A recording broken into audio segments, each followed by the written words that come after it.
Hello and welcome to Psych Space, the space to talk about all things psychology related. I'm Declan and today I want to tell you about the 5 biggest mistakes I made during my undergraduate degree. Now, I completed my undergraduate degree, which started back in 2017, and since then I've gone on to complete a master's degree in clinical psychology.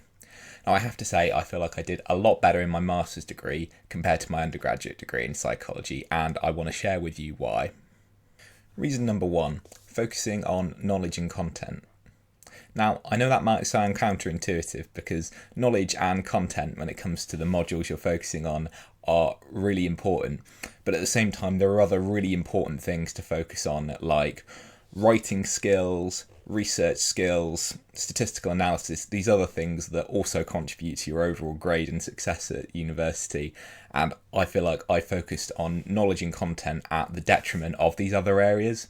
It's much more important to have an overall well-rounded approach to your degree instead of focusing in on the thing that interests you the most. So if I could go back in time, I would really knuckle down and focus more on statistics, research methods, writing skills, knowing to edit and rewrite my essays over and over again rather than just putting knowledge down on paper.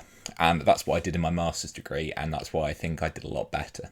And in fact, in my master's degree, I even chose an optional module called Writing Skills, which really taught me where I was going wrong in writing and helped me to recognise that if I'd spent more time on that rather than just learning more and more about the subject content, I could have been getting much higher grades on my essays and research papers and things like that at undergraduate level.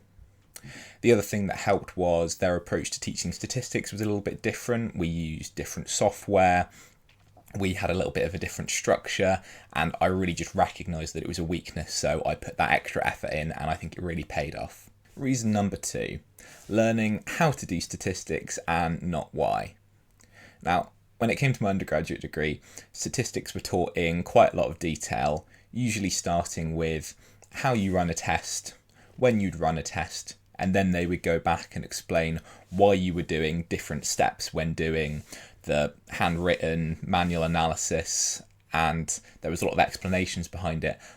But I was really willing just to accept this is what you do and this is when you do it, which meant that when it came to the exams and coursework assignments, although I thought I was going to remember this and was just going to be able to do the bare minimum, it really wasn't the case. I really struggled to remember what do I do here, and I think if I'd spent more time understanding why I was going to be doing that, it would really have helped. So I really recommend absorbing all of the knowledge you talked about statistics, not just trying to get away with the bare minimum.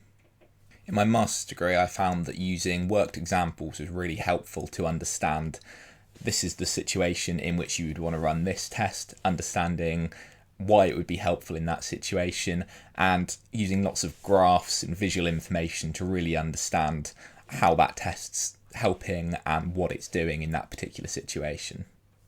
Mistake number 3, reading full research papers. Now, I know what you're thinking. At some point during your degree, well actually at quite a lot of points during your degree, you're going to have to read full research papers, obviously.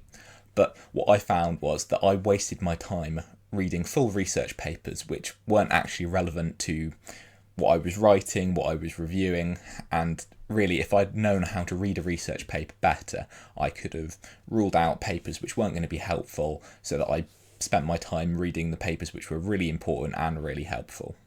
Once you understand how research papers are written and structured, there are certain tricks and tools you can use to quickly rule out papers which are going to be unhelpful. For instance, there are certain areas of the paper like the abstract or the discussion which can be really helpful at telling you exactly what's happened in as small a space as possible. Another common mistake is not taking the time to invest in learning how to search for research papers.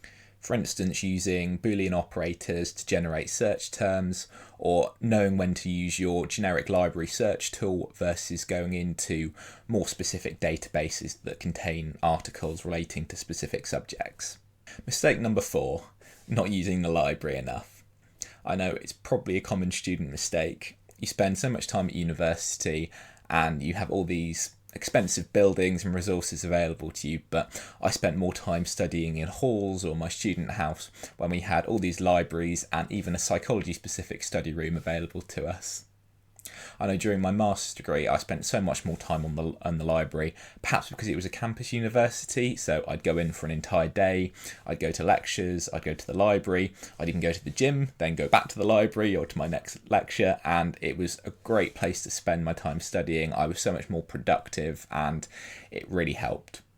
And for the fifth and final mistake, well, for this video anyway, probably not in reality, mistake that I made during my undergraduate degree. And it's debatable whether this was a mistake or not, and I'll leave it up to you whether you think it was, but I spent quite a lot of my time during my undergraduate degree seeking out work experience, whether that be through volunteering or through my placement year or working through the final year of my degree to get more clinical psychology related experience when I could have been spending more time studying, and I felt like that did impact on my overall grade and potentially even my degree classification.